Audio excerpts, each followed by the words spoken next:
안녕하세요. 행복으로 가는 복지시대 김소영입니다. 우리나라는 세계에서 손에 꼽힐 정도로 빠른 속도로 고령화 사회가 되어가고 있다고 하는데요. 100세 시대, 인생 이모작 시대 이런 말들도 널리 회자되고 있습니다.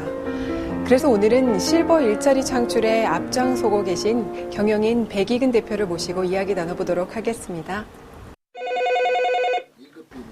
쉴 새 없이 울려대는 전화기. 이렇게 많은 전화기가 울려대는 이곳은 어디일까요? 네, 감사합니다. 실버킥입니다.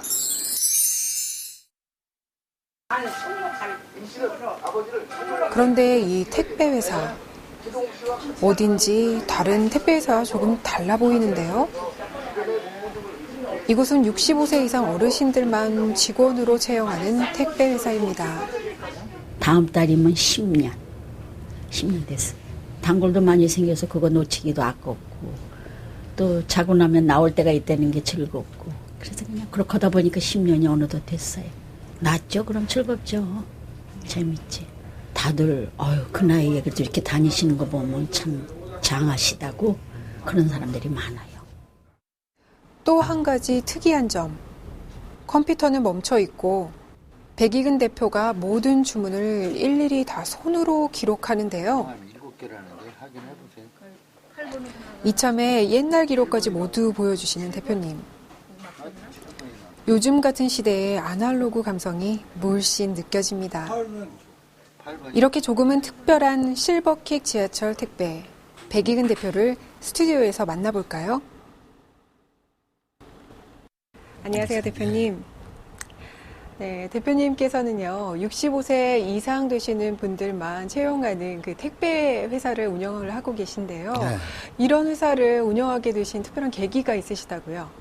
네, 제가 IF 때 굉장히 힘들었거든요. 네. 그리고 조그만 사업을 다시 하는데 어느 날 택배를 시켰는데 9시에 주문했더니 오후 5시에 대학생이 왔더라고요. 네. 그러던 차에 탑골공원을 제가 한번 지나가는 때가 있었어요. 그 안에 탑골공원 안에 건강하고 아주 미남인 할아버지들이 어르신들이 많이 계시더라고요. 네. 저분들하고 하면은 그 엄청난 그 택배 물량을 소화할 수 있겠구나 하는 네. 생각에서 시작했습니다. 근데 그 노인분들을 통해서 이 택배 회사를 하시게 되면 그 무임승차에 대한 어떤 혜택을 좀 이용할 수 있다는 그런 아이디어가 많이 적용을 하셨다고요. 그 말씀을 좀 해주시겠어요? 네. 맞습니다. 지하철은 무료니까. 네. 당시에는 아마 버스도 아마 돈을 정부에서 지급을 했어요. 버스비도. 네. 뭐 티켓을 줬던가 하여튼 현금으로 줬던가. 그래서 거기에 착안한 바도 크죠. 이렇게 그 노인 일자리 창출을 하는데 굉장히 많은 일조를 하신 걸로 알고 있는데요. 근데 이 회사가 지금은 좀 자리를 잡았지만 처음에 하실 때 굉장히 어려움이 좀 많으셨을 것 같거든요. 어떤 점들이 좀 어려우셨나요? 처음에는 힘들었어요. 네. 이제 사원들 모집하는 과정에도 힘들었고, 그 다음에 할아버지들이 연세가 많으니까 손님들한테 가서 반말을 해요. 이게 손자뻘 나이가 어리니까. 네. 그래 자기도 모르게 그렇게 반말을 하게 되더라고요. 그래서 손님들하고 또 트러블이 좀 많았고 할아버지들이 오면 반말한다고 그 교육도 많이 하고 그래요. 그 다음에 좀 이제 건강하지 못하신 분들은 네. 시간이 또 많이 걸리고 지리에 미숙한 사람들 그래서 정신교육도 하고 지리 공부도 하고 그래요. 그 처음 채용하실 때 어떤 기준 같은 게 있으실 것 같은데. 기준은 있어요. 첫째 건강하셔야 되고 네. 그 다음에 서울 지리도 조금 아셔야 되고 네. 그 다음에 걸음을 좀 걸어보시라고 해요. 네. 좀 장애인도 있을 수 있고 그 다음에 걸음을 제대로 못 걷는 양반도 와요. 그 다음에 이제 혼자 사신 분들은 네. 지양을 하고 가족들이 있어야 택배도 잘해요. 네. 지금은 이 실버퀵 택배라는 것이 굉장히 좀 익숙하거든요. 네. 지금 대표님께서 하시는 회사가 원조격인데요. 네. 처음에 이 회사를 이렇게 만들겠다라고 하셨을 때 가족분들이나 아니면 주변의 반응이 어땠나요? 가족들은 반대를 했어요. 네. 그리고 저희 사람들도 조금 그랬었고, 어르신들하고 과연 사업을 하면 잘 될까라는 그런 생각을 했어요. 근데 저는 옛날부터 그 할머니랑 이렇게 그 동네 어르신들하고도 유대관계 그렇게 나쁘지 않은 게 아마 네. 도움이 된 것도 같아요. 근데 지금은 가족분들 어떠세요? 많이 지원을 해주시나요? 네, 지금은 뭐 다 출가도 하고, 네. 그래서 그런지 지금은 좋아해요. 그래도 아이들 다 가르쳤거든요. 예, 이렇게 방송도 출연하시고 굉장히 자랑스러워 하실 것 같은데 네. 보람이 있으시겠어요. 보람이 있습니다. 현재 대표님 택배 회사가 몇 명의 어르신분들이 함께 일하고 계신지 지금 한 예, 40여 분 계세요. 평균 연령이 어떻게 되시나요? 72살쯤 될 거야 아마. 평균 연령. 예. 네. 창업하신 지 10년이 넘으셨으니까 네, 예. 창업 때부터 쭉 함께 일해오신 분들도 계실 것 같아요. 계신 분들이 한 서너 분 계시는데 네. 그 안에는 이제 건강히 그다음에 돌아가신 분도 계시고 한 서너 분이 계세요. 신년 근속상 같은 것도 좀 걱정해요. 네, 직원들이 젊은이가 아닌 65세 이상의 노인분들이다 보니까요. 물론 장점도 있겠지만 단점도 있을 것 같거든요. 어떤 점들이 있나요? 단점이 많죠. 고집도 세고 자기가 옳은 일이면 굽히질 않아요. 네. 그런 고야. 그러니까 그걸 이해시키고 교육하고 그러다 보니까 좀 힘들어요. 그러니까 어떤 때는 고소를 조금 얘기도 하고 네. 그래요. 근데 그런 어려움을 겪으실 때마다 좀, 젊은이들도 좀 채용을 해봐야겠다라는 생각은 안 해보셨어요?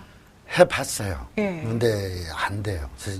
어울릴 수가 없다 이 말이지. 그래도 그렇게 좀 아집이 있으시지만 그만큼 굉장히 그 택배하는 배달을 하는 물건에 대한 또 소중함을 굉장히 잘 이렇게 하실 것 같은데 어떠신가요? 그 그건 젊은이들. 대단해요. 네, 그렇죠. 왜냐하면은 그 물건을 잊어버리지 않기 위해서 네. 꼭 자기 무릎 위에다 놓고 예. 들고 가든가 예. 그다음에 꽃 같은 것도 네. 상하지 않게 그 출퇴근 시간은 사람이 많거든요. 네네, 그렇죠. 그런데 그때도 꼭 그 보호하면서 잘 해요. 그러니까 책임감이 네. 연사가 되니까 대단히 강해지고 그 목적지까지 잘 해요. 네. 소중한 물건을 이렇게 배달을 요청을 할 때 꼭 실버킥 택배를 이용을 해야 되겠네요. 그런 또 믿음이 굉장히 강해지는데요. 많이들 해요. 네. 근데 앞으로는 더 많이 했으면 해요. 네. 요즘 경기가 이제 불경기라 할아버지들이 이제 용돈도 많이 집에 가지고 갈 수 있게끔 그 다음에 더 많은 사람을 채용해서 네. 저 나중에 요람에서 무덤까지라는 얘기를 했었거든요. 네. 우리 할아버지들이 열심히 살다가 다리가 아프거나 하면은 이제 요양을 하나 만들어서 네. 그렇게 한번 해보려고 그러니까 돈을 그 기반을 닦을 수 있게 네. 많이 좀 애용해 줬으면 합니다. 네. 그러실 것 같습니다. 과연 이 어르신 직원분들께서는 어떻게 일을 하고 계신지 궁금하지 않으세요? 시청자 여러분들께서도 궁금하실 것 같은데요. 저희가 화면 준비해 봤습니다. 함께 보실까요? 그 택배 많이 시켜야지. 예? 가봐. 제일 쉬운데 그래 보령 메디앙스에서 성수도 나는 성수도 오케이 됐어. 오늘 만나뵐 분은 실버킥 지하철 택배에서 근무하시는 채필동 할아버님입니다. 3년 거의 다 돼가요. 3년 거의 다 돼가. 자영업을 하다가 그 이제 장사가 안 되고 그냥 그만뒀죠. 또 수술도 해가지고 몸이 건강이 별로 안 좋은 데다가 아무래도 너무 막연히 몸이가 그래서 누구 소개받고 여기 와서 여기 입사했어요. 그걸 하고 보니까 첫째 건강 챙기고 용돈 챙기고 사람들 열심히 만나니까 그게 참 좋다. 그래서 지금까지 하고 있는데 앞으로도 이 정도 건강이 허락하는 한 하려고. 택배 일을 시작하시고 건강을 얻으셨다는 채필동 할아버님. 이렇게 움직임이 많으니 당연한 거겠죠? 택배 일을 하시며 재미있었던 에피소드도 많을 것 같은데 이야기 좀 해주세요. 그거는 저녁 늦게 이제 저 수원에 엄청 큰 거기 가게 됐죠. 그놈을 이제 오다를 받아가지고 이제 이렇게 저 찾았잖아요. 그 안에 그 바운다리 들어가서 못 찾겠어. 막 둘레둘레 하니까 성형석 앞에 스르르 서더라고요. 그래 그 저 여자분이 이게 기사가 그 어디 찾습니까? 이거 오다 보니까 아 그래요? 타세요. 내가 실다 드릴게. 그래서 수원 그 넓은 데서 자기도 잘 못 찾더라고. 전화해가지고 나오렇게 해서 이제 돈 받고 했어요. 그래 끝났는데 또 타세요 그러더라고. 아이고야 지금까지 실다 준 것도 고마운데 아이고 그냥 제가 가겠습니다. 그러니까 아유 타세요 괜찮아. 지하철 입구까지 태워다 드리겠습니다. 아이고 감사합니다. 그래서 혼잣말로 비슷하게 나를 보니까 내 친정 아버지 생각이 나서 그래 그냥 간단히 뭐 내 마음 내오는 대로 편의를 봐드린다고 했습니다. 별거 아닙니다. 그럴 때의 그 행복감이라는 참 그야말로 그런 거 뭐 얘기 다 할 수는 없고 뭐 그 정도입니다. 아, 저렇게 영상을 보니까요. 직원분들 모두 정말 즐거운 마음으로 일을 하고 계시는데 삶의 그 활력소를 얻으신 것 같아요. 아, 이렇게 그 실버 택배 회사가 노인 일자리 창출을 하는데 크게 기여를 했는데요. 사실 가장 궁금한 것이 어떻게 보면은 그 직원분들의 수입이 어느 정도나 될까 좀 궁금하거든요. 수입은 평균 한 5, 60만 원 되고요. 네. 많이 버시는 분은 100만 원 이상 벌어요. 아, 그러니까 뭐 아파트 경비 이런 사람보다도 자유롭고 네. 그냥 자기가 열심히 해야지 그보다도 수입은 아마 많지 않나 하는 생각을 해요. 그 많이 버시는 분의 기준이 무엇일까요? 물론 잘하셔야겠지만은 단골 같은 게 생기셨을까요? 그렇죠. 오케이. 단골집이 많아요. 네. 그러니까 단골집이 많다는 건 빨리 일을 끝내고 다 많은 일을 할 수가 있고 그 다음에 또 역시 이 사회생활을 열심히 한 사람이 네. 택배도 잘해요. 아, 노인분들이 뭐 이렇게 쉬시지 밖에 나가서 이렇게 고생을 하시나라고 생각을 하실 수도 있는데 대표님께서는 이렇게 생각하시는 분들한테 어떻게 말씀을 하고 싶으신가요? 그분들은 그분들 나름대로 기준이 있지만 제가 볼 때는 저 건강에도 좋고 자기들이 네. 보람을 느끼는 사람이 많아요. 거의 다. 그러니까 성격 나름이겠지만 부자인 사람도 많아요. 아, 우리 할아버지 네. 중에 재산도 뭐 수십억이 있으신 분도 계시는데 그 열심히 하는 사람은 역시 네. 열심히 하시더라고요. 네. 그렇게 열심히 하시는 분들 중에 또 가장 또 기억에 남으시는 분이 있으실 것 같아요. 어떤 일화라든지요. 일하는 많은데 네. 그 할아버지가 네. 우리 회사에서 한 100만 원쯤 벌었어요. 네. 그 며느리한테 한 30만 원 정도 준다고 그러더라고요, 매월. 용돈으로요. 그 다음에 용돈. 그러니까 또 손자가 있어서 네. 손자한테 또 과자도 사주고 과자값도 주기도 네. 하겠지.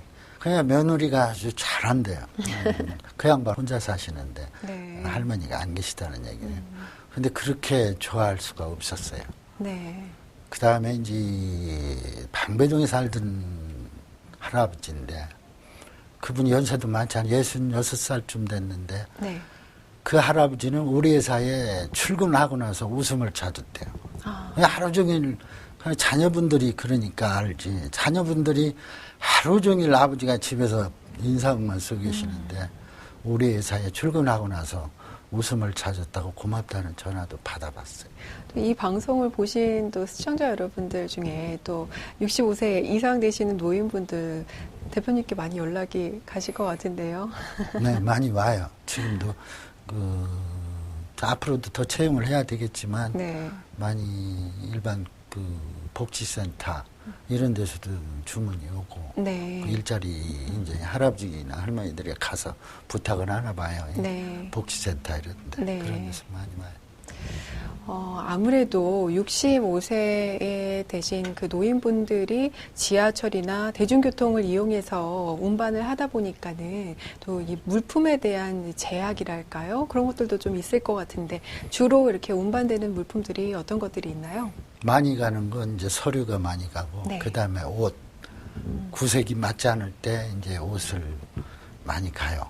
그 다음에 수리하고, 네. 급했나 봐. 그러니까 옷을 수리하고, 그 메이크업 것들이, 예. 술을 맡기면 수리센터에서 전화가 많이 와요. 네. 그 다음에 이제 꽃, 뭐 동양란 같은 거, 그 다음에 남편이 부인한테 주는, 네. 특히 이제 조금 무슨 가정부라가 있어가지고 꽃을 보내는 경우도 많이 네. 가고, 하여튼 즐거운 일이 더 많은 것 같아요. 네.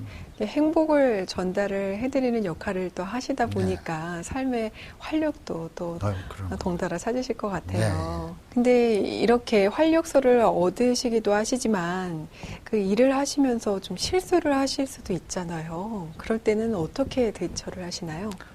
실수할 때도 많아요. 네.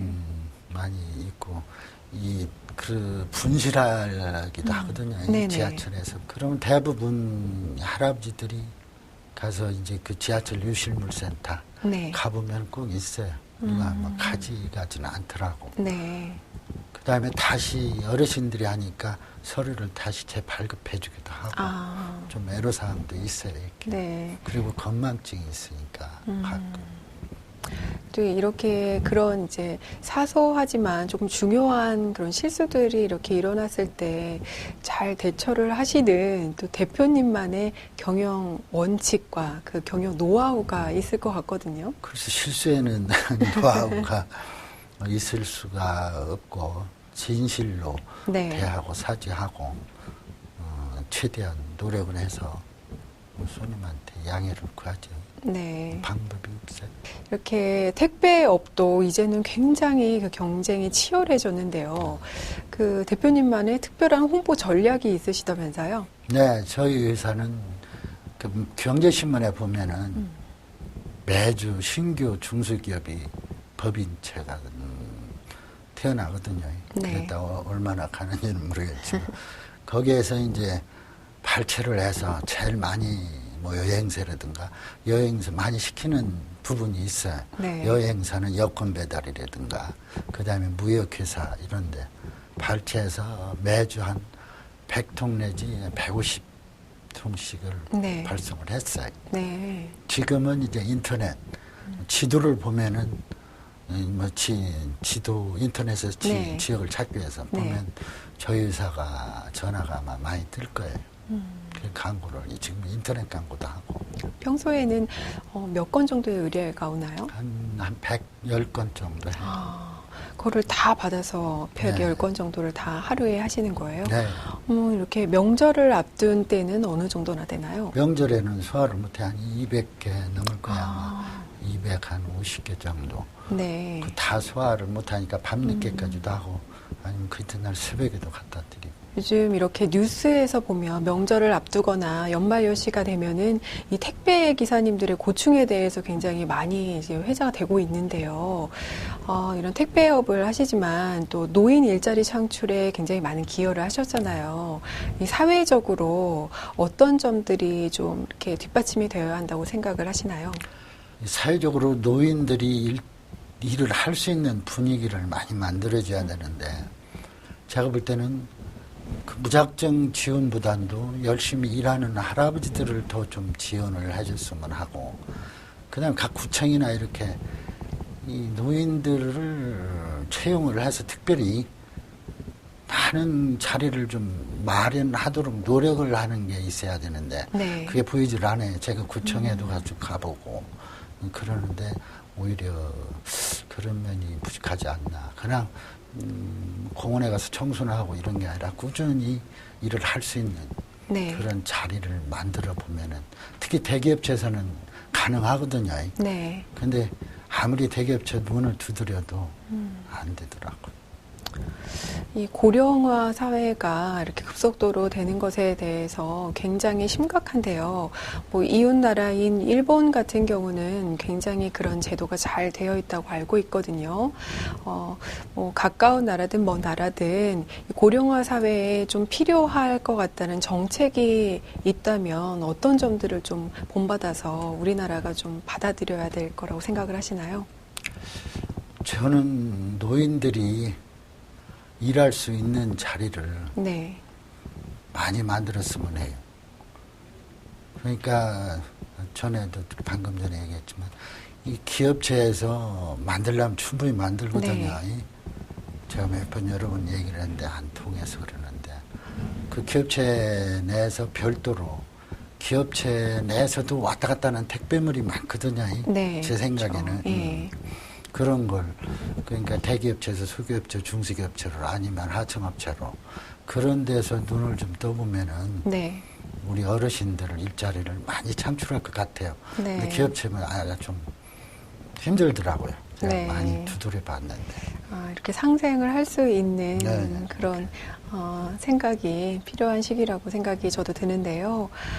이렇게 노인 일자리 창출을 위해서 또 사업을 구상하시는 분들이 또 계실 텐데요. 그분들에게 좀 조언을 해주신다면 어떤 점이 있을까요? 무작정 처음에 뛰어들면 안 되고 네. 좀 노인 문제에 대해서 조금 공부 좀 한 뒤에 네. 시작을 했으면 해요. 저도 네. 그 과정에서 실패도 있었고 좀 많았거든요. 지금은 이제 이렇게 좀 노인 심리학을 조금 공부 좀 했으면. 그러셨어요. 이렇게 그 조금은 쉽게 갈 수도 있는 길을 어찌 보면은 그 노인분들을 위해서 또 어떤 일자리를 창출해 주시기 위한 어떤 대표님의 신념이 묻어나왔기 때문에 지금 10여 년이 지난 지금도 이렇게 기반을 잘 잡으실 수 있지 않았을까 싶습니다. 대표님 앞으로 그 계획이나 소망이 있으시다면 어떤 것이 있을까요? 앞으로 우리 회사에 근무하는 아니면 뭐 다른 데 근무하시는 분이든 네. 이 택배를 하다가 이 다리가 네. 많이 아파요. 가만히 보면은. 그래서 나중에 그 양론이나 실버타운을 지어가지고 네. 그러니까 우리 일했다가 좀 편찮으시면 거기 가서 쉴 수 있게끔 하는 게 꿈이에요. 네. 아마 달성을 할 거예요. 네. 대표님 오늘 이렇게 귀한 시간 내주셔서 감사드리고요. 건강하시고요. 앞으로 계획된 모든 일 잘 이루어지시길 바라겠습니다. 오늘 좋은 말씀 감사합니다. 네. 오늘은 실버킥 지하철 택배 백익은 대표를 모시고 어르신 일자리 창출에 앞장서 오신 그동안의 이야기를 들어봤습니다. 행복으로 가는 복지시대, 다음 이 시간에 다시 찾아뵙겠습니다. 감사합니다.